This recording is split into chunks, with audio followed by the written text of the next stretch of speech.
विद्यार्थी मित्रों चैप्टर 12 નું ઉદાહરણ 4 56 મીટર બાજુવાળી ચોરસ લોન એબીસીડી આપેલી છે કે બચ્ચાઓ આ ચોરસના અંદર ઘાસ ઉગાડેલું છે ચોરસ લોનના અંદર ઘાસ ઉગાડેલું છે એબીસીડી ની સામસામેની બાજુઓ પર આ એબીસીડી ની સામસામેની બાજુ પર ફૂલની બે વર્તુળાકાર ક્યારી આપેલ આકૃતિમાં બતાવી છે તે રીતે બનાવે છે જો ચોરસ લોનના વિકર્ણનું છેદબિંદુ O હોય આ વિકર્ણનું છેદબિંદુ O હોય O એ ફૂલની વર્તુળાકાર ક્યારીનું કેન્દ્ર હોય વિકર્ણનું છેદબિંદુ O છે પણ એ આ ફૂલની ક્યારીનું શું છે કેન્દ્ર એટલે બચ્ચાઓ OB ત્રિજ્યા થાય તો લોન અને ફૂલની ક્યારીના ક્ષેત્રફળનો સરવાળો શોધો બચ્ચાઓ ધ્યાનમાં રાખો તમારે લોનનું ક્ષેત્રફળ શોધવાનું છે અને ચોરસનું ક્ષેત્રફળ શોધવાનું છે ચોરસનું ક્ષેત્રફળ આપણને સરળતાથી મળી જાય બરાબર ચોરસનું ક્ષેત્રફળ આપણને સરળતાથી મળી જાય બરાબર આ બાજુની લંબાઈ આપણને 56 મીટર આપેલી છે હવે અહીંયા બીજી વાત તમારે ટોટલ एक भागा आ एम 6 भागનું ક્ષેત્રફળ એનો સરવાળો શોધવાનો છે કારણ કે લોન અને ફૂલની ક્યારીના ક્ષેત્રફળનો સરવાળો આપણને શોધવાનું કહેલું છે સૌથી પહેલા આપણે જો ચોરસનું ક્ષેત્રફળ શોધશું તો ચોરસનું ક્ષેત્રફળ શોધ્યા પછી તમારે આ લઘુ વૃત્તખંડના ક્ષેત્રફળ શોધવા પડશે બરાબર સરળ અને સાદી રીત પ્રમાણે આપણે જો જઈશું તો વધારે અનુકૂળ રહેશે એક આ લઘુ વૃત્તાંશ શોધી લો આર્ય લઘુ વૃત્તાંશ OAB એટલે આ ક્યારી સાથેનો આ ત્રિકોણ આવી જાય ક્યારી સાથે આ ત્રિકોણ આવી જાય એટલે બે લઘુ વૃત્તાંશના ક્ષેત્રફળ સરખા આવશે એમાં બે ત્રિકોણના ક્ષેત્રફળ ઉમેરી દો એટલે તમને જવાબ મળી જશે અહીંયા સૌથી પહેલા ખાસ અગત્યની વાત છે કે ચોરસના વિકર્ણો અહીંયા કાટખૂણે દુભાગે ક્યાં આગળ દુભાગે કાટખૂણે દુભાગે તો આપણે અહીંયા લખીશું ચોરસના વિકર્ણો ચોરસ ABCD ના વિકર્ણો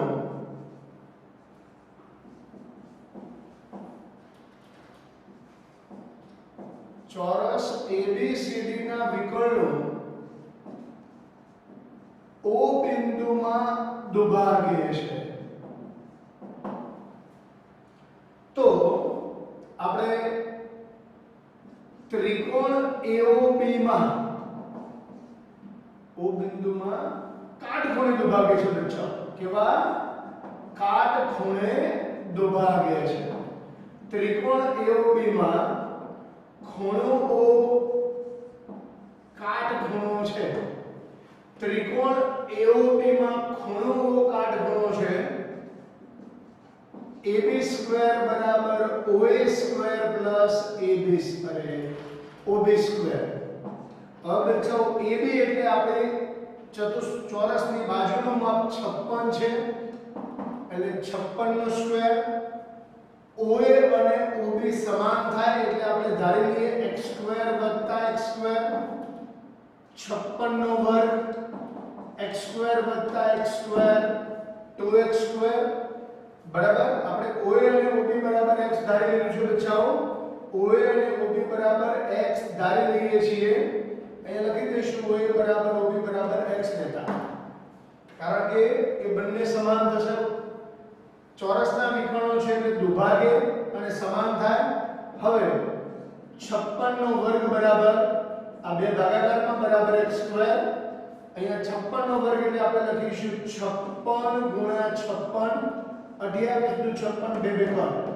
તો તમને મળ્યું 56 ગુણ્યા 28 બરાબર x સ્ક્વેર હવે ધ્યાન રાખો બચ્ચાઓ એક લઘુ વૃત્તાંશનું ક્ષેત્રફળ શોધી દો લઘુ વૃત્તાંશ OAB નું ક્ષેત્રફળ શોધો OCD નું ક્ષેત્રફળ શોધો પછી આ બે ત્રિકોણના ક્ષેત્રફળ શોધી દો એ બધાનો સરવાળો કરો આપણે લખીશું લઘુ વૃત્તાંશ OAB નું ક્ષેત્રફળ બરાબર પાઈ r સ્ક્વેર થીટા છેદમાં 360. લઘુવૃત્તાંશ OAB પાઈ ની જગ્યા ઉપર આપણે લખીશું 22 સપ્તમાંશ. r ની જગ્યા ઉપર આપણી પાસે વેલ્યુ છે, ત્રિજ્યા છે આપણી અહીંયા ત્રિજ્યા r ની જગ્યાએ આપણે x લખી શકીશું તો x સ્ક્વેર. થીટા ની જગ્યા ઉપર 90 22 સપ્તમાંશ. અહીંયા વર્ગમૂળ શોધવાની કોઈ જરૂર નથી. 56 ગુણ્યા 28 અહીંયા 90 અહીંયા 360 છે બરાબર 0 0 કેન્સલ 7 4 28 7 7 કેન્સલ 9 4 36 કટ થશે બરાબર. હવે આપણી પાસે બચ્યા 22 ગુણ્યા 56 22 ગુણ્યા 56 56 તો 112 0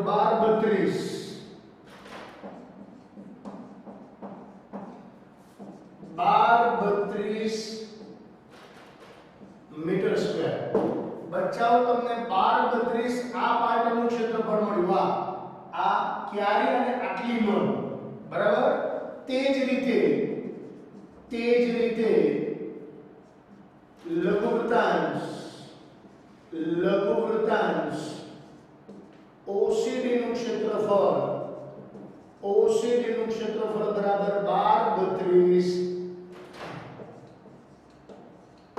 બરાબર. અને હવે આપણે ત્રિકોણનું ક્ષેત્રફળ શોધીશું. ત્રિકોણ AOD અને ત્રિકોણ BOC બંને સમાન ત્રિકોણ છે તો ત્રિકોણ AOD નું ક્ષેત્રફળ બરાબર ત્રિકોણ BOD નું ક્ષેત્રફળ બરાબર 1/2 પાઈ ગુણ્યા વિડ્થ.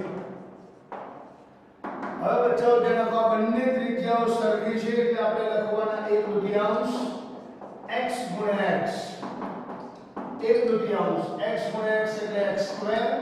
બચ્ચાઓ x સ્ક્વેર ની વેલ્યુ આપણી પાસે આ છે લખીશું તો 1/2 56 ગુણ્યા 28 તો 56 બે બે કર 28 નો આપણે વર્ગ કરીશું તો 28 નો વર્ગ થશે 784 મીટર સ્ક્વેર. હવે બચ્ચાઓ તમારે આ બધા જ ભાગનું ક્ષેત્રફળ શોધવાનું છે એટલે અહીંયા આપણે લખીશું કુલ ક્ષેત્રફળ તો પહેલા લઘુવૃત્તાંશ OAB નું ક્ષેત્રફળ વત્તા લઘુવૃત્તાંશ OCD નું ક્ષેત્રફળ વત્તા ત્રિકોણ AOD નું ક્ષેત્રફળ વત્તા ત્રિકોણ BOC નું ક્ષેત્રફળ. તો બચ્ચાઓ લઘુવૃત્તાંશનું ક્ષેત્રફળ છે આપણી પાસે 12 વત્તા પાછા બીજા 12 ત્રિકોણ AOD નું ક્ષેત્રફળ 784 વત્તા 784. આનો સરવાળો કરો તો 4 ને 4 8 ને 10 ને 12 નો બગડો વધી આવે 3 ને 4 ને 7 7 ને 15 15 ને 8 15 ને 8 23 નો તગડો વધી આવે 2 2 4 6 ને 7 15 15 ને 7 22 4 ને 4 8 ને 10 10 ને 12 નો બગડો વધી આવે 3 ને 4 ને 7 7 ને 8 15 15 ને 8 23 નો તગડો વધી આવે 2 2 ને 4 ને 6 6 ને 7 13 13 ને 7 20 ની શું વધી આવી ગઈ 4032 મીટર સ્ક્વેર. તો લખવાનું લોન અને ક્યારીનું કુલ ક્ષેત્રફળ લોન અને ક્યારીનું કુલ ક્ષેત્રફળ 4032 મીટર સ્ક્વેર થાય. વિદ્યાર્થી મિત્રો આ દાખલો બીજી રીતે બી ગણી શકાય. તમે જ્યાં ત્રિકોણનું ક્ષેત્રફળ શોધ્યું તો શોધવાનું છે એટલે 4 ત્રિકોણનું ક્ષેત્રફળ અથવા આખા ચોરસનું ક્ષેત્રફળ અલગથી શોધી દો. 56 ગુણ્યા 56 કરશો એટલે એનો જવાબ આવશે. પછી આ લઘુ વૃત્તખંડના ક્ષેત્રફળ શોધવા પડે. પછી એમનો સરવાળો કરશો તો પણ 4032 મીટર સ્ક્વેર જવાબ આવશે. તમારે આ રીતે આ દાખલો ગણવાનો છે. બીજી ખાસ વાત, અહીંયા ચોરસના વિકર્ણો O બિંદુમાં કાટખૂણે દબાવે અને બચ્ચાઓ ચોરસની લંબાઈ આપણને 56 આપેલી છે. ચોરસની લંબાઈ 56 મીટર આપી છે. બરાબર? એટલે એના વિકર્ણો કાટખૂણે છેદે છે એટલે ત્રિકોણ યોગીમાં આપણે કાટખૂણો ધાર્યો OA બરાબર OB બરાબર x તો પાયથાગોરસનો ઉપયોગ કર્યો એટલે આ આપણને x² મળ્યો. બીજું અહીંયા ત્રિજ્યા r બરાબર શું થાય? x. એટલે આપણે r ની જગ્યા ઉપર x લખ્યું. જે ત્રિજ્યા અહીંયા છે એ જ આપણું x ધારેલું છે એટલે તે x થશે. બરાબર? અને પછી આપણે ઉપયોગ કર્યો તો આ જવાબ મળ્યો. લઘુવૃત્તાંશ OAB નું ક્ષેત્રફળ મળ્યું 1232. તે જ રીતે લઘુવૃત્તાંશ OCD નું ક્ષેત્રફળ પણ 1232 થાય. એ ફરીથી શોધવાની જરૂર નથી કારણ કે બંને એકરૂપ છે. બીજું ત્રિકોણ AOD અને ત્રિકોણ BOD નું ક્ષેત્રફળ ની સરખું થશે. આપણને 784 મળ્યું. સરવાળો કરો તો આપણને જવાબ મળ્યો 4032. તો આ રીતે આપણે દાખલો ગણવાનો છે. Thank you બચ્ચાઓ.